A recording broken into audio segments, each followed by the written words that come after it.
Students, इसके पहले वाले वीडियो में हमने बैलेंस बॉन्ड थ्योरी पढ़ा था और चुंबकीय गुण पढ़ा था, उपसह संयोजन यौगिकों का चुंबकीय गुण। तो आज हम बैलेंस बॉन्ड थ्योरी सिद्धांत की कुछ लिमिटेशन, कुछ सीमाएं पढ़ रहे हैं। तो बैलेंस बॉन्ड थ्योरी जो करती है वो उपसह संयोजन यौगिकों के बनने, बैलेंस बॉन्ड थ्योरी उपसह संयोजन यौगिकों के बनने तथा उनकी संरचनाओं एवं चुंबकीय व्यवहार का व्यापक स्तर पर स्पष्टीकरण देता है। जो बैलेंस बॉन्ड थ्योरी है वो उपसह संयोजन यौगिकों के बनने की भी जानकारी देता है तथा उनकी संरचनाओं एवं चुंबकीय व्यवहार का व्यापक स्तर पर स्पष्टीकरण देता है। फिर भी बैलेंस बॉन्ड थ्योरी कुछ सीमाएं हैं, कुछ कमियां हैं। वो कमी क्या है कि इसमें अनेक प्रकार के पूर्व अनुमान हैं। इसमें अनेक प्रकार के क्या है, पूर्व अनुमान है। जैसे कि पूर्व अनुमान हम आपको बताएं कि हमने यहाँ पर आपको जब बैलेंस बॉन्ड थ्योरी पढ़ाया था तो हमने कहा कि यहाँ पर पेयरिंग हो गई, ये दोनों इलेक्ट्रॉन कहाँ आ गए, यहाँ, और NH3 को ये दोनों कक्षक क्या मिल गए, संकरण में भाग ले लिया, D2sp3। तो यहाँ पेयरिंग हो गई। देखिए कोबाल्ट जब NH3 से जुड़ा है 6 से, तो NH3 की वजह से यहाँ पेयरिंग हो गई हमने कहा। और जबकि ये कोबाल्ट जब 6 फ्लोराइड से जुड़ा तो हमने पेयरिंग नहीं कराई और कौन सा संकरण करवा दिया, sp3d2। तो हमने आपको स्पष्ट थोड़ा किया था कि जो F होता है वो दुर्बल लीगेंड से, उसमें क्षमता नहीं है पेयरिंग कराने की, जबकि NH3 स्ट्रॉन्ग लीगेंड से, इसलिए इसने क्षमता थी पेयरिंग कराने की। तो ये पूर्व अनुमान ही तो लगा लिया कि हमने यहाँ कहा कि यहाँ पेयरिंग हो गई। देखो बेटा ये कोबाल्टी का है, हमने यहाँ पेयरिंग कर दी, NH3 आ रहा था, और जबकि फ्लोराइड आ रहा था तो हमने पेयरिंग नहीं की। तो ये पूर्व अनुमान है ना। तो पहली कमी तो यही है कि बैलेंस बॉन्ड थ्योरी में अनेक प्रकार के पूर्व अनुमान है। यह है दूसरा कमी। देखिए सबसे लास्ट वाली, यह दुर्बल तथा प्रबल लिगेंडों के मध्य विभेद नहीं बताता। ये हमें ये तो बता नहीं रहा कि फ्लोराइड जो है वो दुर्बल लिगेंड से और एमीन हमारा प्रबल लिगेंड से, ये तो हम कह रहे हैं कि होता है, लेकिन ये वाली थ्योरी तो नहीं बता रही ना। तो दुर्बल लीगेंड और प्रबल लीगेंडों के मध्य विभेद नहीं बताता बैलेंस बॉन्ड थ्योरी।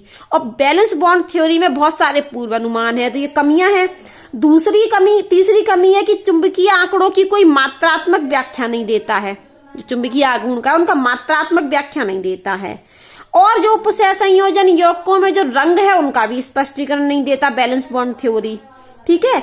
और उपसह संयोजन यौगिकों के ऊष्मागतिकी तथा गतिक स्थायित्व की भी कोई मात्रात्मक व्याख्या नहीं देता। देखो चुंबकीय आंकड़ों की भी मात्रात्मक व्याख्या नहीं देता और ऊष्मागतिकी और गतिक स्थायित्व की भी मात्रात्मक व्याख्या नहीं देता, मात्रात्मक व्याख्या नहीं देता है। ना ही रंगों को स्पष्ट करता है। और बहुत सारे पूर्व अनुमान हैं। दुर्बल और प्रबल लिगेंडों के मध्य विभेद नहीं बताता है। और जब 4 होगी उपसह संयोजन संख्या तो चतुष्फलकीय होगा या वर्ग समतल संरचनाओं का सही अनुमान नहीं लगा पाता है। तो ये बहुत सारी बैलेंस बॉन्ड थ्योरी में कमियां थी।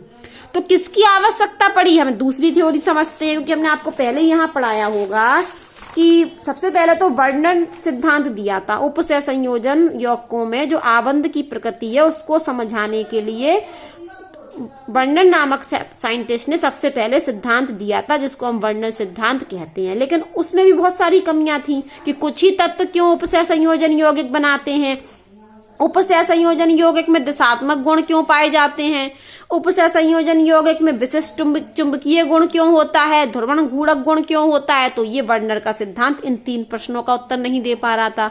तो बाद में बहुत सारे सिद्धांत प्रस्तावित किए गए, जिनमें था valence bond theory, crystal field theory, ligand field theory, molecular orbital theory. तो हमें ये यहाँ आपके सिलेबस में सिर्फ 2 थ्योरी है, बैलेंस बॉन्ड थ्योरी और क्रिस्टल फील्ड थ्योरी। तो बैलेंस बॉन्ड थ्योरी तो हमने पढ़ ली है। अब हम बैलेंस बॉन्ड थ्योरी में भी कुछ कमियां हैं, तो उन कमियों को कौन दूर करेगा, क्रिस्टल फील्ड थ्योरी। तो आज हम पढ़ने वाले हैं क्रिस्टल फील्ड थ्योरी।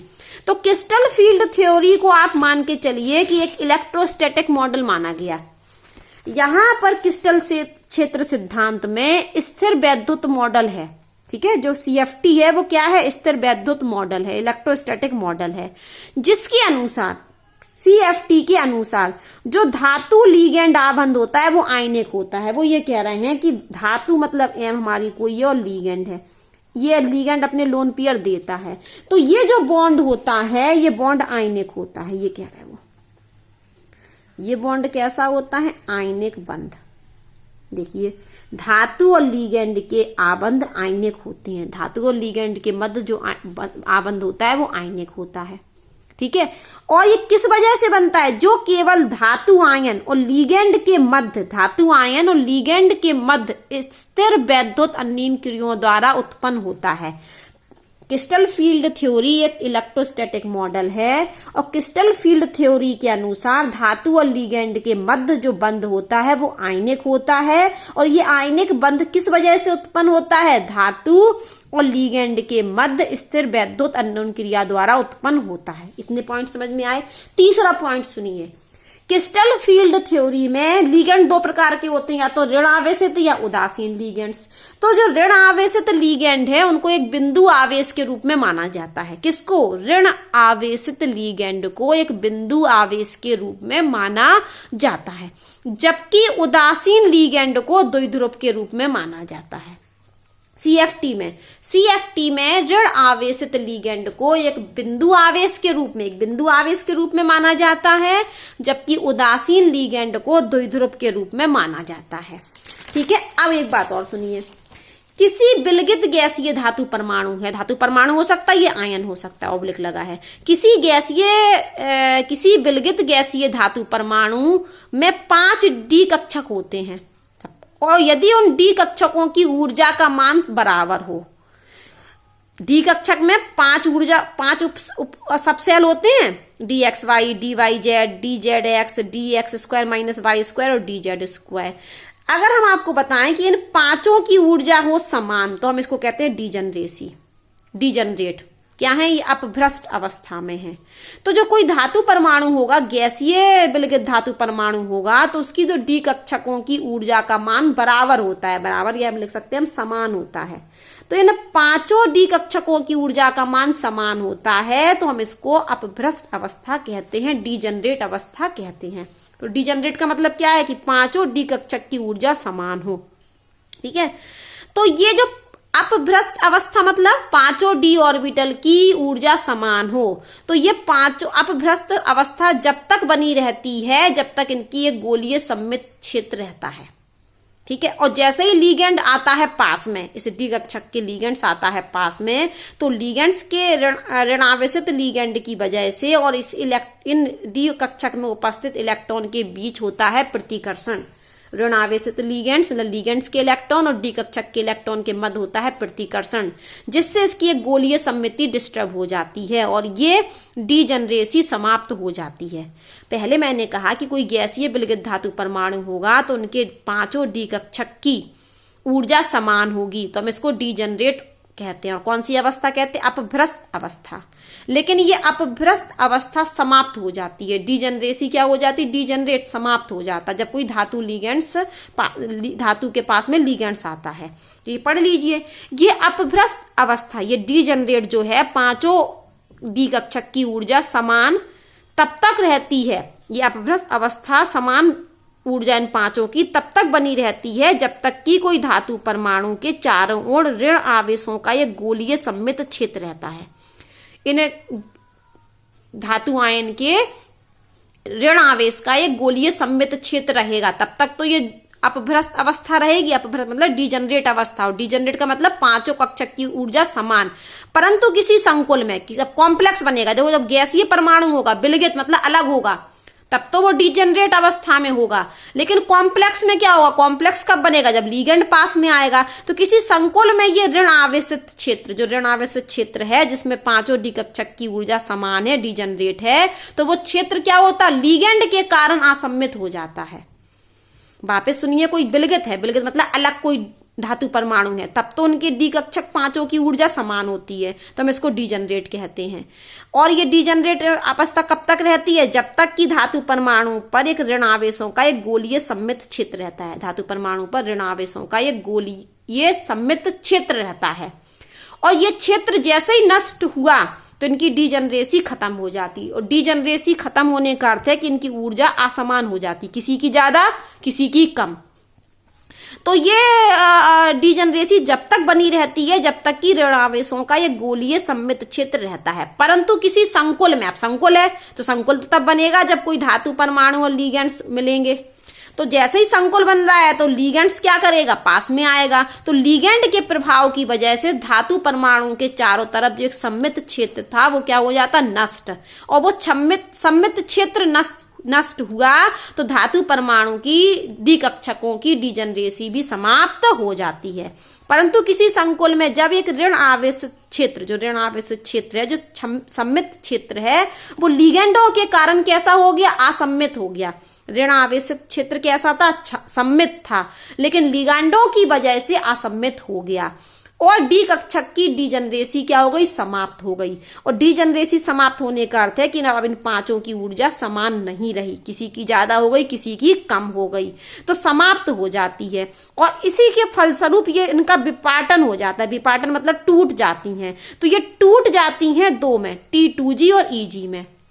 और T2G में आती हैं ये वाली तीन, T2G में आती हैं ये तीन डी कक्षक, और EG में आती हैं ये दोनों, हमने यहाँ लिखा है। तो इस डिजनरेसी समाप्त हुई तो अब ऊर्जा समान नहीं है, इनकी ऊर्जा समान नहीं मतलब ये टूट गई, ये दो में टूट गई। तो इन तीनों को मिलाकर हमने एक नाम दे दिया T2G और इन दोनों को मिलाकर कह दिया EG। तो T2G में कौन कौन सी आती है, DXY, DYZ और DZX, और EG में कौन आती हैं, दो आती हैं, DX² - Y और DZ²। अब थोड़ा सा और यहाँ पर पढ़ लीजिए आप, ये वाली जो हमारी होती हैं वो एक्सिस के बीच में होती हैं, अक्ष के बीच में, अक्ष के मध्य में, ये अक्ष के मध्य में होती हैं और ये अक्ष पर होती हैं। ये बात ध्यान रखना। इनका जब आप जानते होंगे कि s ऑर्बिटल गोलाकार होता है, p ऑर्बिटल डंबल आकार का होता है और d ऑर्बिटल डबल डंबल होता है, और f ऑर्बिटल की आकृति कॉम्प्लेक्स होती है, संकुल होती है, तो डबल डंबल आकृति होती है। तो dxy की आकृति होती है थोड़ी कुछ इस प्रकार की होती है, यहाँ तो हम नहीं बना रहे, ये होता है हमारा dxy, ये dxy है, ये हमारा dyz है, ये हमारा dzx है, और ये है हमारा dx² - y², और ये है हमारा dz²। तो ये दोनों होते हैं EG और ये तीनों क्या होते हैं, T2G। तो ये कहाँ होते हैं, अक्ष के मध्य। देखो ये है हमारी अक्ष, dxy है तो x अक्ष कहाँ है ये, और y अक्ष कहाँ है यहाँ। तो ये देखो मध्य में है, अक्ष पर तो नहीं है, अक्ष पर होते तो यहाँ बनाते हम डंबल, और इस पे बनाते डंबल, मान के चलो ये है। अगर हम यहाँ बना दें, ये x अक्ष है तो ये अक्ष वाली बात हो गई, लेकिन डंबल कहाँ बना, यहाँ बीच में, तो ये अक्ष के मध्य में होते हैं। अब हमने कहा ये y अक्ष है, ये z अक्ष है, तो डंबल कहाँ बने, बीच में, तो ये अक्ष के मध्य में होते हैं, एक्सिस के बीच में होते हैं। जबकि ये देखिए ये dx है, ये y है, तो ये इसका नाम क्या है, dx² y²। तो देखो ये डंबल कहाँ है, x अक्ष पर, और कहाँ है, y अक्ष पर। और ये है हमारा dz², तो ये z अक्ष है, तो ये कहाँ बने हैं, डंबल z पर। तो इस बात को याद रखना कि T2G में ये तीन आते हैं, और ये तीनों कहाँ होते हैं, अक्ष के मध्य में, और EG में ये दो आते हैं जो होते हैं अक्ष पर। ठीक है, ये अक्ष के मध्य में और ये अक्ष पर। और हम पढ़ा क्या रहे थे कि किसी गैसीय धातु परमाणु में पांचों d ऑर्बिटल की ऊर्जा समान होती है। जब ऊर्जा समान होती है तो हम इनको अपभ्रष्ट मतलब डिजनरेट कहते हैं। डिजनरेट मतलब है ऊर्जा समान होना। लेकिन जब कॉम्प्लेक्स बनेगा तो लिगेंड्स आएगा पास में, तो लिगेंड के इलेक्ट्रॉन और इनके इलेक्ट्रॉनों के मध्य होगा प्रतिकर्षण, जिससे इनकी डिजनरेसी समाप्त हो जाएगी। और डिजनरेसी समाप्त होने का अर्थ है कि ऊर्जा समान नहीं रहेगी, किसी की बढ़ जाएगी, किसी की घट जाएगी। और जैसे ही डिजनरेसी समाप्त होती है तो इनका विपाटन होता है, टूट जाते हैं दो में, T2G में और EG में। और T2G में ये तीन आती हैं और EG में ये दो आती हैं। फिर हमने बता दिया कि T2G में जो ऑर्बिटल होती है वो अक्ष के मध्य होती हैं और EG कहाँ होती है, अक्ष पर।